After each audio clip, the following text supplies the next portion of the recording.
La fleur et le bonhomme de neige.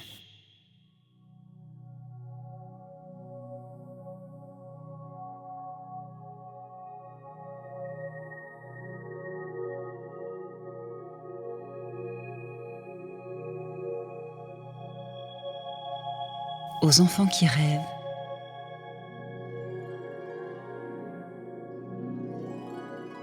à ceux qui parlent en rêvant,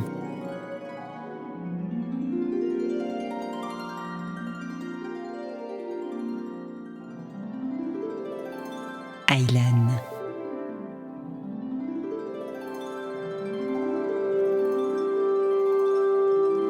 De majestueux pâturages se déployaient,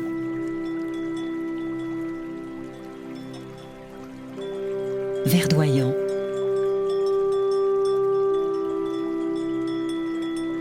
tout autour de ces hameaux de montagne perchés si haut.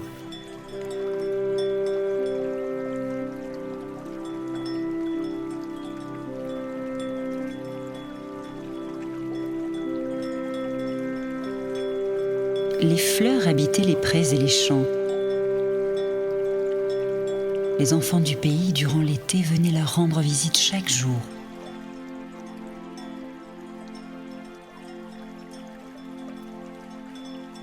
Ils riaient ensemble, comme on peut imaginer que les enfants savent le faire.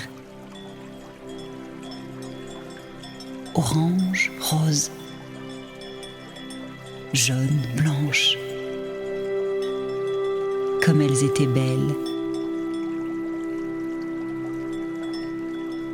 Toutes ces couleurs se déclinaient en nuances et variaient au fil de la journée,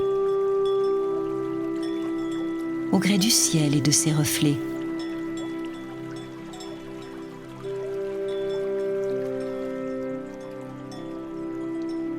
Elles dansaient au vent et se doraient au soleil.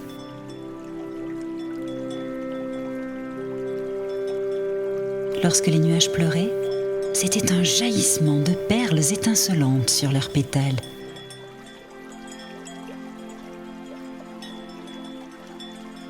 Puis, les gouttes d'eau glissaient doucement le long de leurs tiges jusqu'au sol.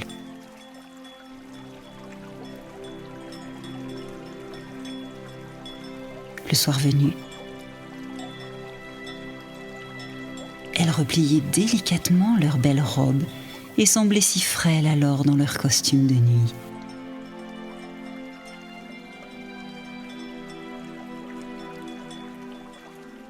La lune venait leur tenir compagnie et ces nuits d'été demeuraient plutôt paisibles pour toutes ces princesses. Elles régnaient dans le grand temple des montagnes, maîtresse des lieux, admirées et respectées.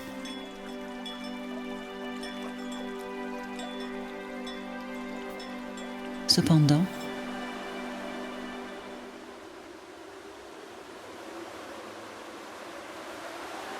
ce soir-là, la température avait terriblement chuté.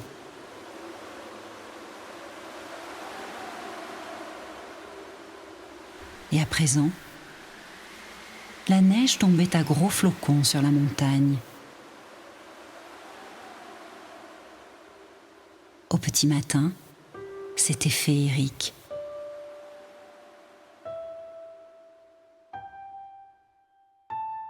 Un vrai paysage d'hiver.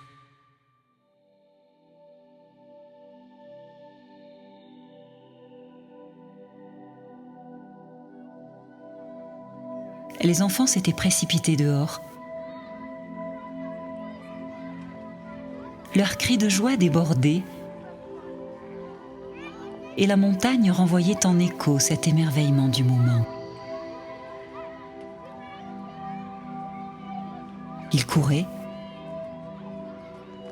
se bousculaient dans la neige fraîche. Ils s'amusaient. Les fleurs, elles, n'étaient pas à la noce.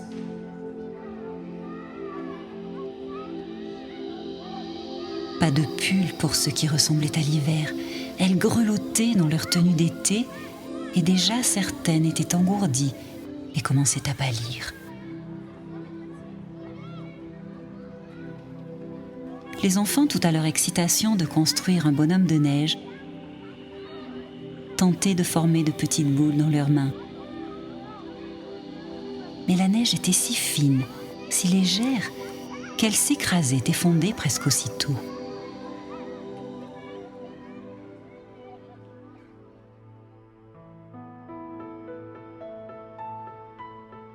Alan parvint tout de même à faire son corps.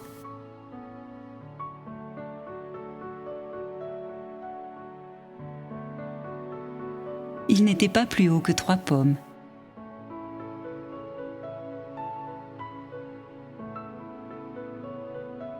Il l'installa sur une pierre plate, juste faite pour lui.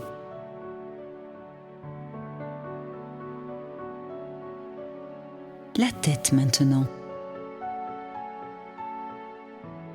Il plaça pour les yeux 2 toutes petites perles bleu marine qu'il retrouva par chance dans sa poche, une brindille pour le nez et un pétale rouge astucieusement placé en croissant pour la bouche.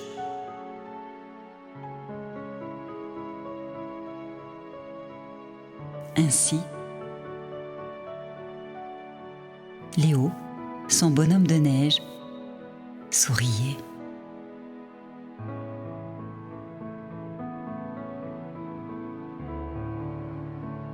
Alan était heureux.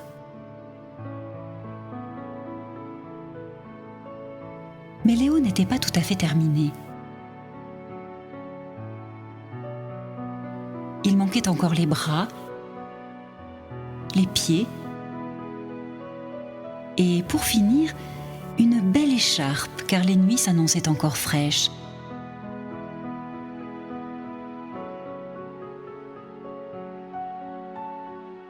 Voilà. À présent, il était parfait. Et c'est seulement à la nuit tombante qu'Alan quitta son ami. Alors, Léo se retrouva d'un coup très seul. Il ne connaissait personne encore et se sentit soudain triste et mélancolique. Il soupira bruyamment.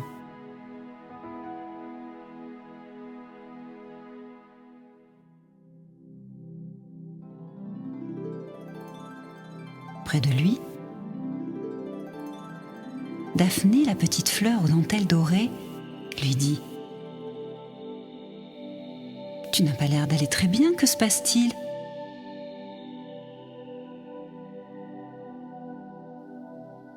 C'était comme un chant dans la nuit.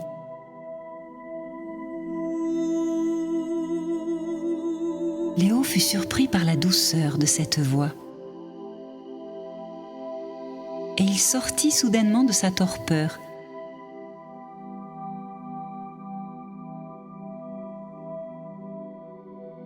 « Qui es-tu, toi ? Où es-tu ? » ?»« Je suis Daphné, la fleur. Je suis juste à côté de toi. » Comme si elle voulait lui tendre la main pour le rassurer, elle s'avança vers lui et frôla son corps de glace. Cette caresse la fit frissonner. Pour lui, c'était un peu de chaleur et cette vague l'envahit.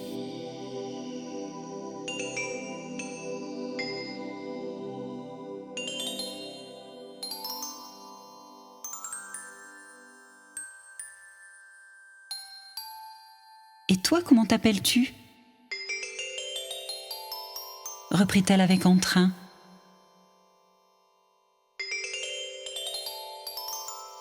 Elle retrouvait une sorte de légèreté. Elle ne voulait pas montrer son inquiétude, ni même parler du froid de la nuit. Léo encouragé, lui répondit : « Moi, je suis Léo. Je suis tout nouveau ici. Je me sens seul déjà. » Daphné dit encore : « Tu sais, ici, il y a plein d'amis. Tu feras connaissance. » Il ne savait que dire et aurait bien voulu se montrer agréable. Il se sentait pourtant beaucoup mieux à présent en compagnie de cette petite fleur. Mais il était un bonhomme de neige et ne l'avait pas oublié.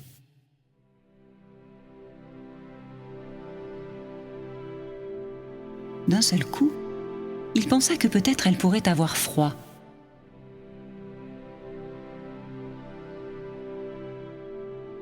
Les étoiles brillaient dans le ciel et une légère brise lui piquait le nez et le bout des oreilles. Malgré cela, il n'était pas trop gêné et aurait pu certainement se passer du joli cache-nez que l'enfant lui avait offert.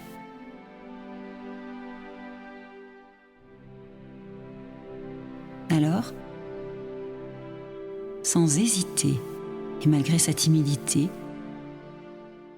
il dénoua l'écharpe de son cou, s'inclina vers elle et lui murmura : « Tiens, prends-la. »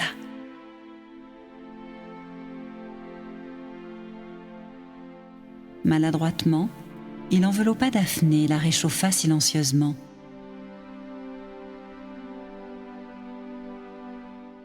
La petite fleur avait déjà si froid.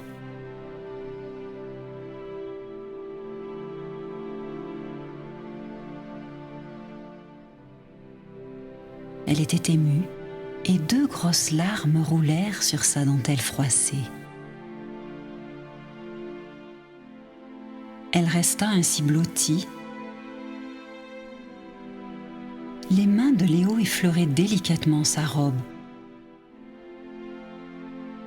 Et le froid de son corps, étonnamment, se transformait en chaleur pour Daphné. Son cœur battait fort, tellement fort.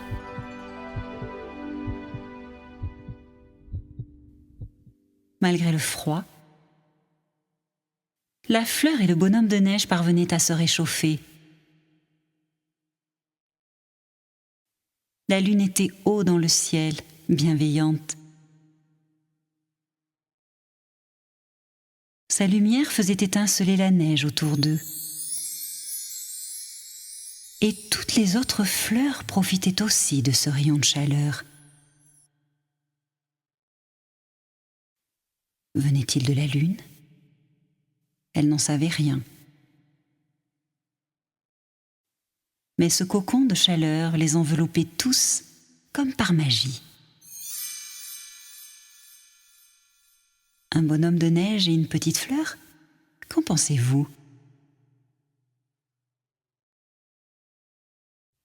Les mystères de l'amour n'appartiennent qu'à ceux qui osent les pénétrer